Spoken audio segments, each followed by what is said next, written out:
Half of winner semis between Black Twins, Crimfoish, and Narrow and Blank. A really close set. A lot of people were telling there's a lot of side bets going on the side. A lot of people had money riding on it. So there's definitely some shaky moments, especially at the ending of Game 3 when Crimfoish missed that up smash instead. He had a free punish on Nairo right there, but everybody was shook. I mean, there were definitely some folks who made some money. There were some folks who lost some money, but at the end, we were treated to such a wonderful set. That was a really good set. And if that is any indication on what we are in store for as far as this top 8 goes, then we are in for a treat as far as doubles goes. Yeah, right now we have Ally and Mew2King, of course. Whenever they both come to Canada, they both often team. They did it at EXP, they did it back at Edmonton, and of course we have Poke and Ice Ninja, two static teammates here in Ontario, Canada. Palutena, the Ice Ninja, Ice Ninja to Palutena, of course. Cosplaying as Palutena, and he tells me he does that because it gives him more power. I mean, his cosplay is on point. Yeah. I'm jealous of that crafting ability. Honestly, it's insane. It's actually really good. I'll tell you what, I tried to draw a circle one time. It did not work out in my favor. That's a bad matchup. It came out like a triangle? It came out as a rhombus. I'm a square on tilt. Shout out to War Champ. Anyways, we're going to be getting into this next match, and honestly, I'm just so excited. The dynamic between the two Mario brothers, how they have a very similar toolset, but at the same time it's completely different, is just always so intriguing to me to watch. Of course, we're seeing Poke as the lab monster. Yeah, Poke, of course, always spending time in there, trying to find out any intricacies he can find within the game, anything new he can do, of course, to get an edge on his opponents. Very arms developing, kind of like an arms race. Yeah, definitely. Just trying to build as many resources really as possible, pull out all of the potential mix-ups, and given the fact that he is a static partner with Ice Ninja, I feel like they're going to have some really interesting team combos. Yeah, of course, and we've already seen a few of them earlier yesterday when they were doing some crazy mix-ups on Holy and Venom. But right now, they're fighting Mew2King and Ally, so let's see if they can do this. I know whenever Ally does come over, he usually takes our money. He always beats us. But let's see here in doubles if there's any difference. Yeah, doubles is one of those formats where, while individual skill is so important, it's about that team synergy. And because they're a static team here, they might have a great chance, but we have to remember the other side of the coin as well. Mew2King and Ally have been teaming together at so many different events. They have some of that synergy as well, but isn't as strong as these representatives from, I guess, the hometown heroes. Yeah, and of course, when you have a team like Mew2King and Ally who've been playing doubles and Smash in general for years and years and years and years, it'll be quite a challenge for Poke and Ice Ninja to really, rise up to the plate and try and get this W. Tricky spot for Poke, but he's able to, I think, conserve the jump. But Mew2King! Oh, but he saved his jump. He saved his jump. He did. Oh man, and that's the thing that makes me so interested to watch Mew2King. Even though he lost that stock there, watch for him off of the stage. He goes so deep, getting so much coverage with those nairs. I wouldn't be surprised if we see some stocks finish way earlier than they should. Yeah, actually, I do know that the last time Mew2King came to Canada, at least in Ontario, he did lose to Poke, in singles, but not really sure in doubles. But so did Ally. But this is back before the Luigi nerf happened, so of course it's not going to be as easy for Poke. We're about 2 minutes into this first game and sticking at 2 stocks apiece. Green with a slight percent advantage, but the nature cloud is that you can get taken out so quickly. We're already looking at Poke at 78%. I think another big hit, he just might be gone off the rafters. Of course, but Ice Ninja also, Ice Ninja and Cloud, the two healthier characters on each team.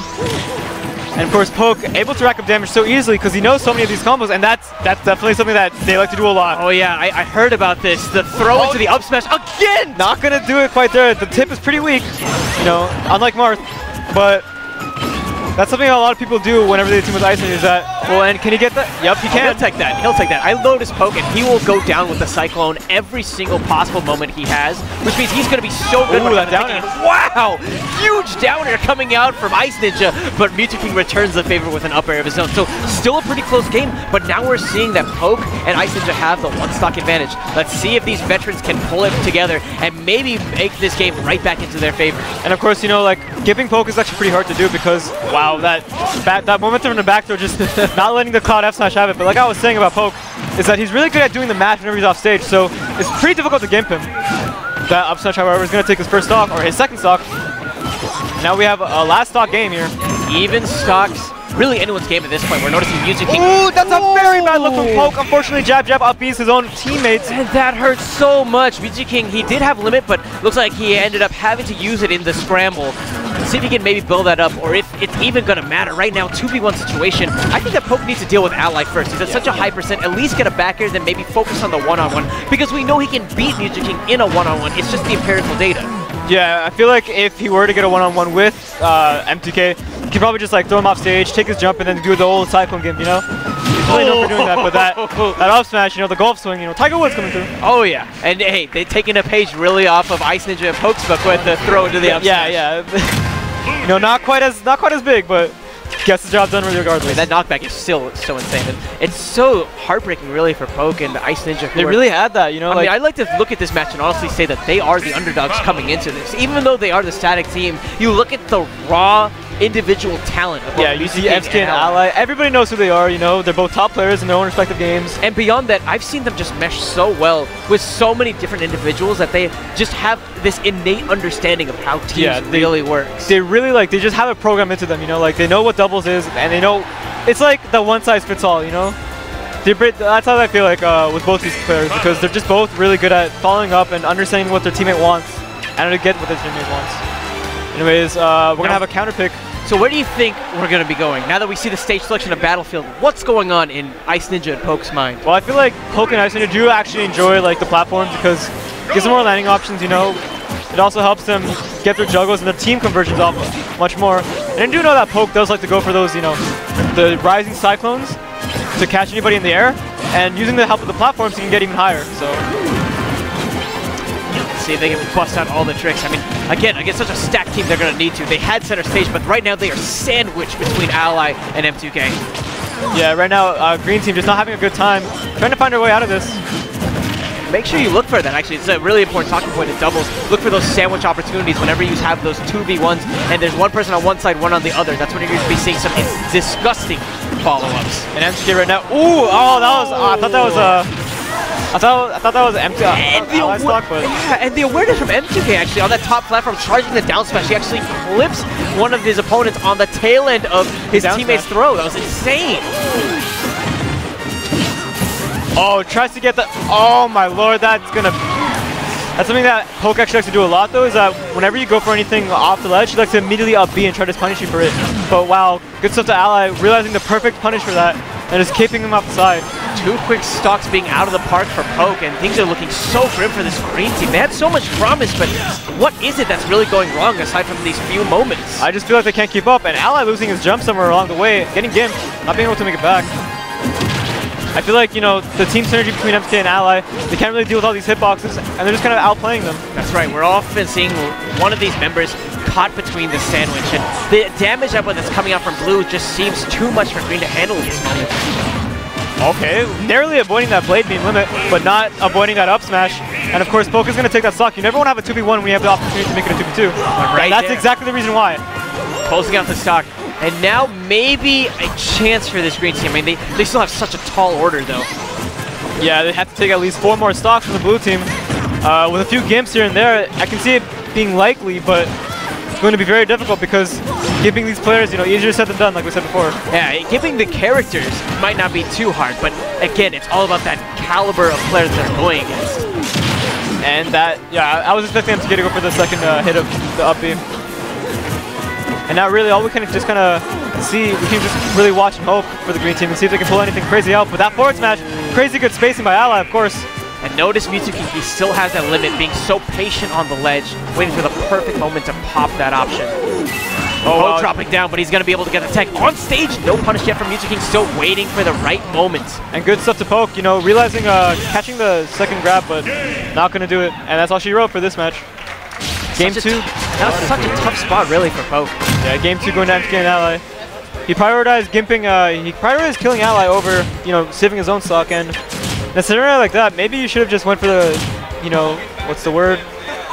The safe option? Yeah, the safe option, you know? Yeah, but at the conservative option. I like to think that whenever you're playing doubles and it's a 2v1 of that caliber, you have to pull out these high-risk, high-reward sort of maneuvers. Yeah, you definitely do, but... Because, like, the slow and steady, like, it's just not really in your favor because you have to deal with 2 opponents. Yeah, and a 2v1, it's very difficult, especially, like, against MSK and Ally. You know, when they can just sort of set you up in many different spaces. It's kind of like you're slowly bleeding out, you know? It kind of wears you down as well. It's very difficult. So now let's see if they still have the composure to maybe bring this series back. On the verge of being sent to the losers bracket, Poke and Ice Ninja decide to go to Smash.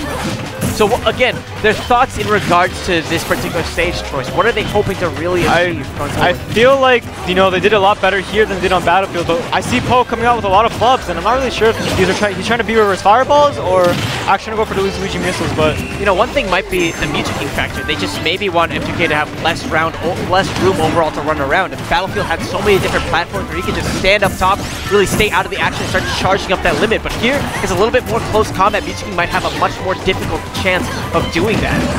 Yeah, and right there, oh, Ally getting the back here, and that's actually going to kill. Realizing that both Poke and Ally were in a very difficult spot, but Ally having a slight advantage over there, edging out. Oh, really tried to get that up B. Okay, Nair coming through. Save me, big green button, please. Again, a very tough moment for both these players. Barely out of the range of that cross slash from Mew2King. But things are just looking, again, so grim for green. Oh, there's a shot of light there. Yeah, literally. Yeah. Got a slide coming through. But again, we have to look at Mew2King. He kind of is the X factor at times in this match. The fact that he's already been able to build up limits so uncontested means that this green team is going to be so cautious. They're both at yeah, they're not even trying to test it. That was a moment of brilliance, really, from M2K. The surprise Blade Beam taking out Ice Ninja. Ice Ninja not reacting that in time and could not get his shield up. Okay, I'm hoping to see a gimp or a back air from Ice Ninja. And now Poke, of course, going to mash his way to victory. Okay, Ally hitting his own teammate there with that downer. Wow, tough spot. Ice Ninja getting that nice bair. And that bair from Paulton actually does have a bit of vulnerability. It's invulnerable. The entire bair hitbox, you can't really challenge it. It's a shield after all. So expect him to use that often, but right now going back into lifetime, Mew2King tossing it right into Ally, but Ally getting sweet spot super jump punch. Poke with such a pivotal play there to at least bring this within striking distance. But again, Mew2King being the stock tank here, he's doing so much work for his team. Okay, Ally getting a grab on Poke. And that was a very tough spot for Poke. You know, he couldn't really land near the stage or grab the ledge because Mew2King was there, coming all of his options. And there's that Nair, but the misfire coming in clutch. Does he have enough? No, he does not have a jump, unfortunately. Not enough gas. Ally getting the up smash, and now Poke with a fairly insurmountable 2v1. Mew2King edging closely to Poke. 4 stocks to 1. I don't even know how he can do this. Just walks up slowly and does a cross slash. So this is a tall order. Yeah, this is a very tall order. I can't even believe that they haven't even gotten a stock off MTG yet. Okay, and backdoor, yeah, that's what I thought. The jab. Wow, the jab. Interrupting that like, you ain't gonna backdoor my friend. Ally just knows those timings so well. His reaction time, his input time is off the charts. It's so crazy. Oh, wow. I actually really like that idea by Ally, you know. This is an opportunity, and... Yup. Ah, that hurts. I mean, that was just a moment of that beauty, was brilliant. Really. Yeah, that was brilliant. I know it hurts for the hometown heroes, but still, such a treat to watch. Ally ending it in style with that cape into the forward air. And that's something Ally does a lot, you know. Like, I see him actually get opportunities where he can go for a forward air spike, but he doesn't because the opponent is not on their last stock. But he always goes for it when they're on their last stock. He loves having that as the finale, you know, like that forward air spike.